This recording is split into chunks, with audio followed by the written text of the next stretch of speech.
ఈ శరీరం అంటాది, దీనికి కోరికలు ఎక్కువ. ఓ నాకు భార్య ఉంది, ఇంకో స్త్రీ కూడా నేను ఆశిస్తాను. నాకు భర్త ఉంది, ఇంకొక పురుషుని కూడా ఆశిస్తాను. దయచేసి గమనించవలసిన విషయం, నాలో కోరికలు లెక్కలేనన్ని ఉన్నాయి. శరీరాన్ని ఆస్పదం చేసుకొని జీవిస్తూ ఉన్నాను.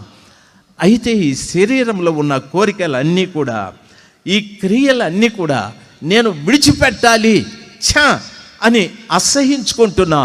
ఈ కోపం వద్దు, నాకు అనుమానం వద్దు, ఈ మత్సరం వద్దు, ఈ అసూయ వద్దు, ఈ పనికిరాని అబద్ధాలు వద్దు, ఇవన్నీ నాకు వద్దు ప్రభువా, తీసివేయి తీసివేయి.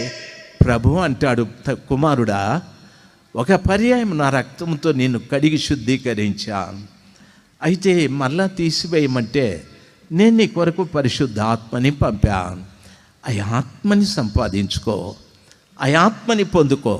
ఆత్మ పొందితే ఆత్మ మీ శరీర క్రియలను చంపేస్తుంది అని వాక్యం సెలవిస్తారు.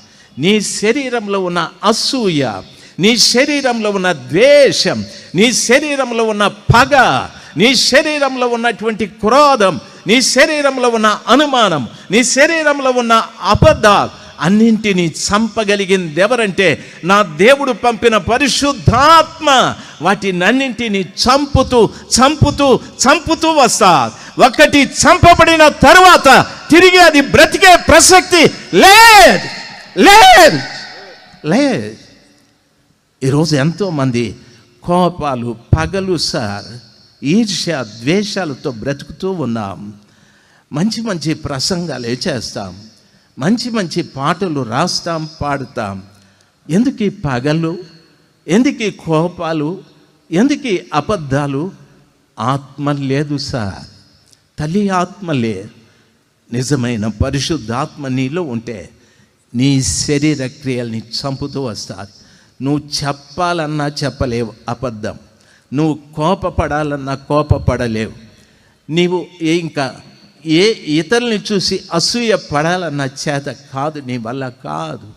ఎందుకంటే నీ లోపల పరిశుద్ధాత్మ ఉంది. అది కంప్లీట్గా ఆయన ప్రేమతో నిన్ను నింపేస్తుంది. శరీర క్రియలన్నింటినీ చంపేస్తుంది.